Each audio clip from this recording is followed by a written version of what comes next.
Violent persecution focuses the mind on the fact that the kingdom of this world is the enemy of the kingdom of God. However, when there hasn't been any persecution for a long time, as in this part of the world, do Christians start expecting the world to be their friend and possibly slip into seeking the world's approval instead of God's? Good morning, and welcome to the Essential Features of the Christian Character. This is part 14, and I am Brother Marshall with the Morning Watch Prayercast. It's Thursday, May 21st. Today we are still with the Beatitude found in Matthew chapter 5, verses 11 and 12.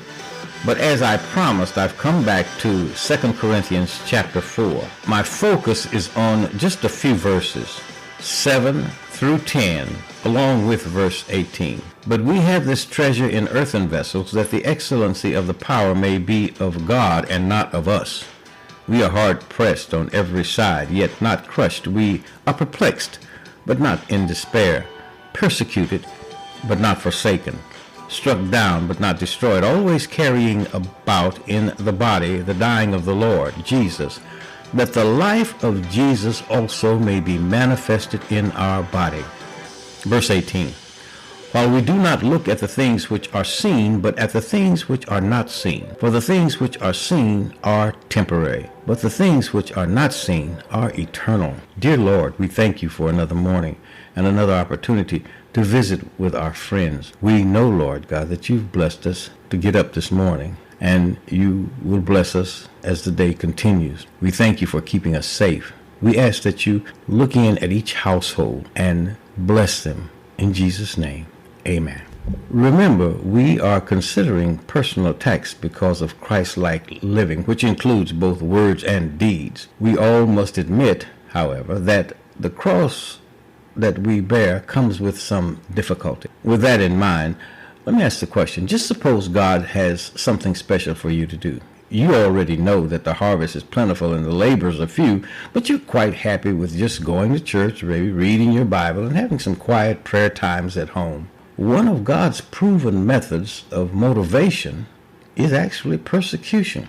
You see, God had commanded the early church to preach the gospel to the farthest parts of the world, but it was kind of stuck in Jerusalem. So let me read a portion of how he scattered the church. Acts chapter 8. Now Saul was consenting to his death at that time, speaking of Stephen. A great persecution arose against the church which was in Jerusalem, and they were all scattered throughout the region of Judea and Samaria, except the apostles. And devout men carried Stephen to his burial and made great lamentation over him. As for Saul, he made havoc of the church, entering every house and dragging off men and women, committing them to prison. Therefore, those who were scattered went everywhere, listen to this, preaching the word. Then Philip went down to the city of Samaria and preached Christ to them. And the multitudes with one accord heeded the things spoken by Philip, and seeing the miracles which he did. For unclean spirits, crying out with a loud voice, came out of many who were possessed, and many who were paralyzed and lame were healed. And there was great joy in the city. Notice what happened after all of this persecution, both verbal and physical. First of all, the proclamation of the gospel spread throughout the world. Secondly, miracles blessed the people. And thirdly, not spoken of here, but actually the outcome is true. The church got its most outspoken preacher. Saul of Tarsus became Paul, the beloved apostle. Here's the point. I heard an old-time preacher say that God can take a crooked stick and hit a straight lick. Now, today, we more sophisticated and better educated say it this way. All things work together for the good. Persecution is just one of the all things. How can we apply this? If you focus on your reward, you see the blessing, whether persecution comes or not. It is the blessing that is to come that will cause you to roll up your sleeves and pay it forward.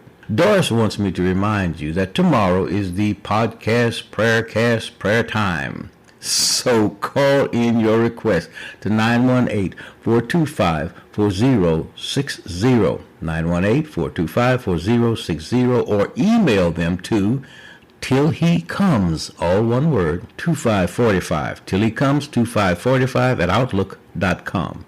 And then join us at 7 a.m. Saturday morning. Here's our prayer. Lord, we do not look at the things which are seen, but at the things which are not seen. For we know that the things which are seen are just temporary, but the things which are not seen are eternal, and on these things we build our hope. Amen. Shalom.